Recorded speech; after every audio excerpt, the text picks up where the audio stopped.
Hey everyone, and welcome back to Cruising with Matthew.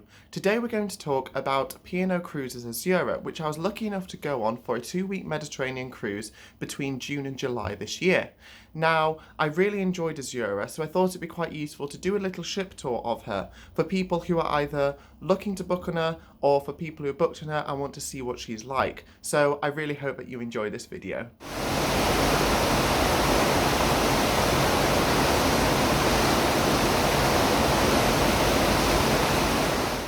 A general overview of P&O Azura. So Azura is a Grand Class cruise ship, meaning that she shares some design similarities to other members of this class. So that is why if you've been on a Princess cruise, such as on Crown or Grand Princess, then you will see some familiarity if you go on board Azura. Likewise, she also is similar to Ventura because she too is a Grand Class ship. So in all these cases, if you go on her, obviously her designs and interiors are very different, but you'll still be able to orientate yourselves quite well. Azura, like other Grand Class ships, have several design features that I'd like to point out. Firstly, she has an open bow or clamshell, meaning that you can go right to the front of the bow, just underneath where the flags are, and you're able to get fully unobstructed views of the sea or a sailaway, for example. And I think this is a lovely place, and not many people know that you can access this.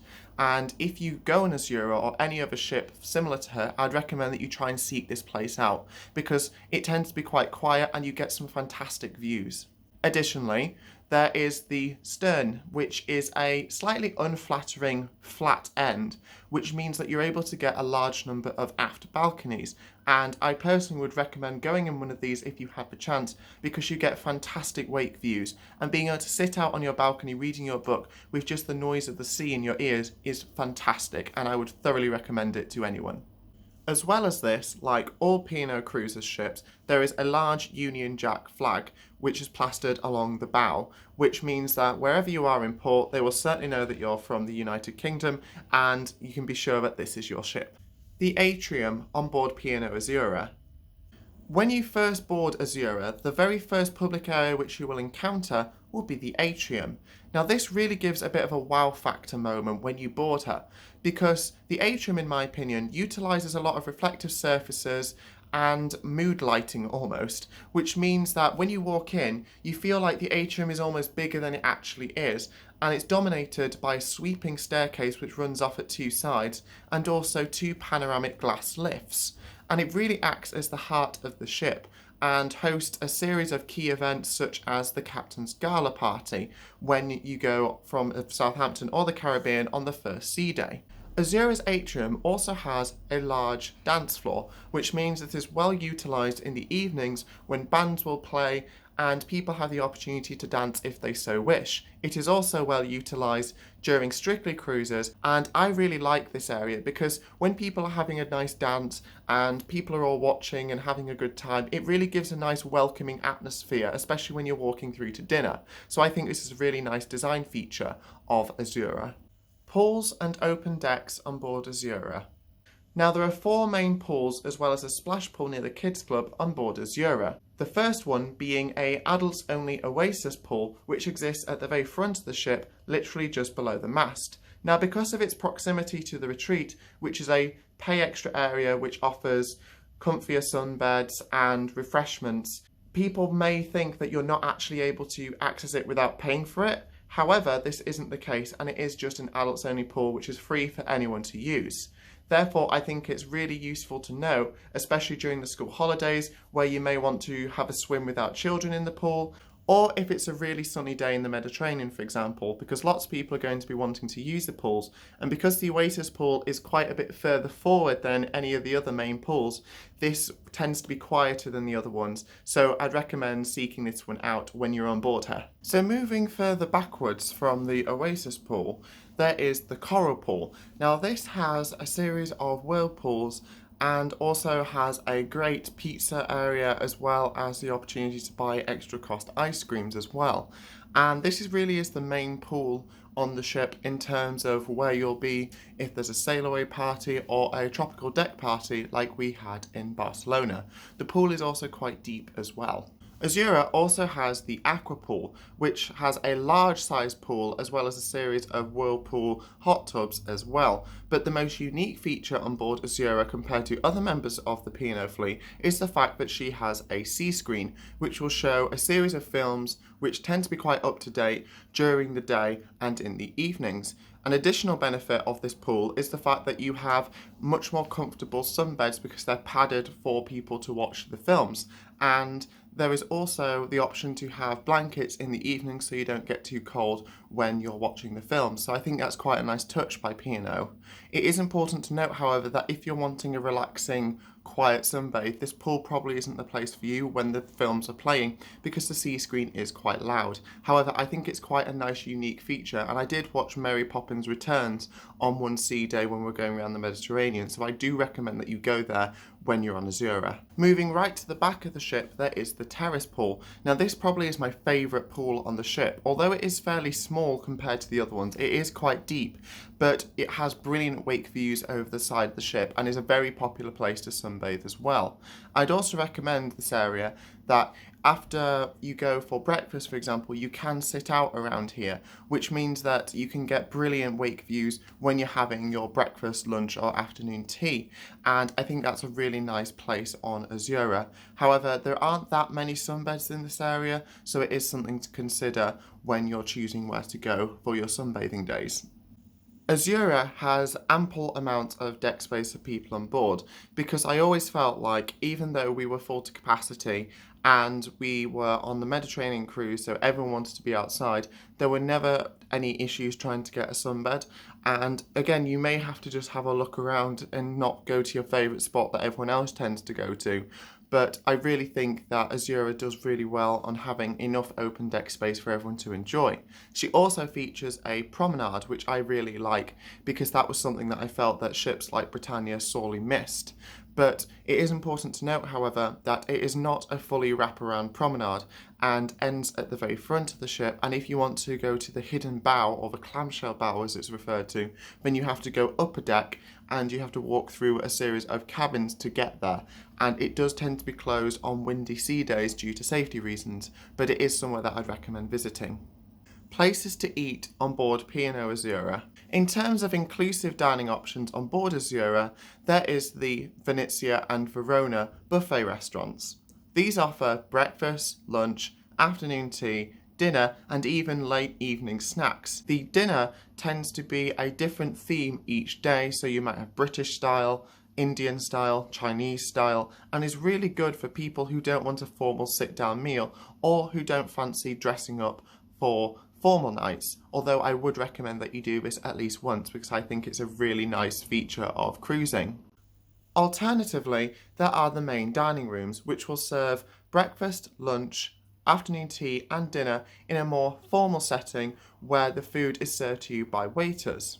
The Peninsula and Meridian restaurants in the evenings operate under freedom dining, which means that you can turn up at any time between 6:30 and 9 o'clock and request any size table, and you can be put in any area of the dining room, and there is complete flexibility as you can turn up whenever you want within those times.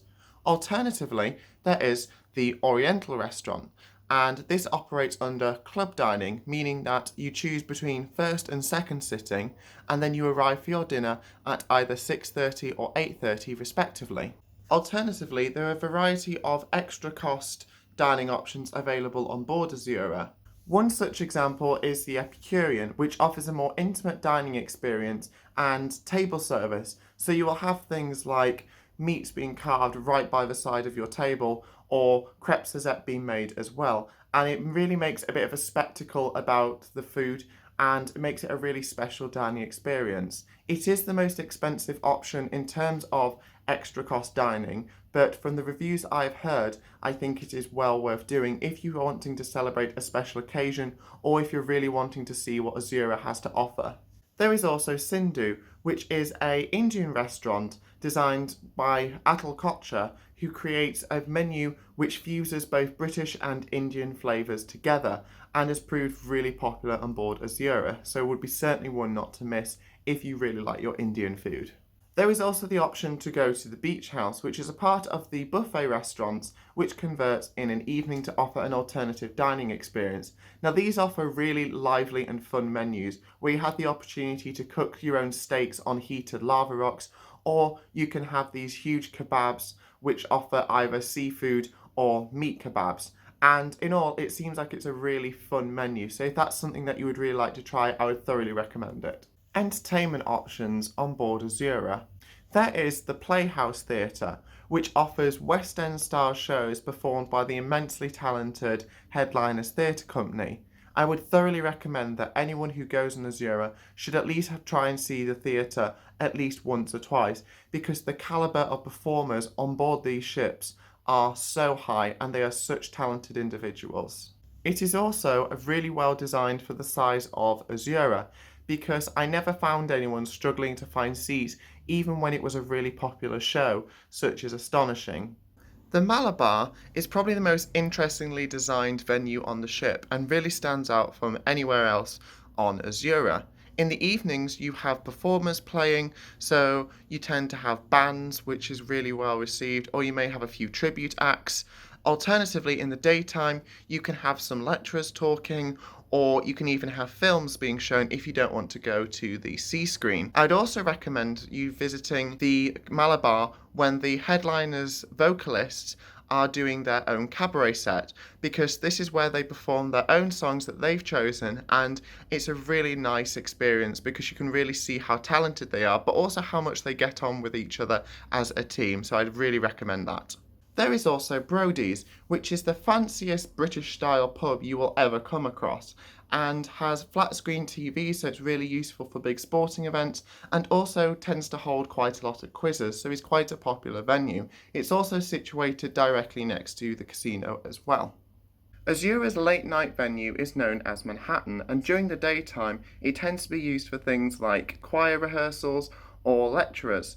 And in the evenings, it transforms into a venue where you have loads of performers, such as comedians, singers, or tribute acts, and then ultimately it shifts late into the night to a more disco-style feel, and is a really popular venue in the evenings. And I really like the lighting here because it makes it seem really sophisticated, and also I like the fact it's called Manhattan, so you have loads of references to New York City as well. There are a variety of bars available on board Azura, and my two favourite have to be the Blue Bar, which exists at the top of the atrium, and it is a brilliant spot to people watch, and also most of the tables have this fantastic different coloured lighting in them, and the glass is almost completely covered in bubbles, and I think it's really funky, and there's often a cocktail pianist playing, so it's a really nice atmosphere.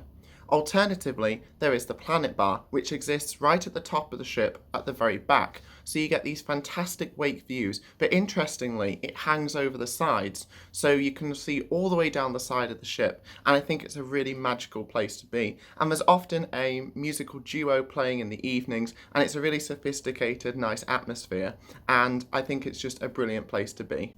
So that is my ship tour of P&O Cruises Azura, and I really hope it gave you a bit of a flavour of what Azura is like and why I enjoyed being on her. As always, please like and subscribe to my channel if you enjoyed this, and if you have any other questions, please comment below and I'll do my very best to answer them. So this is Cruising with Matthew, and thank you very much for watching.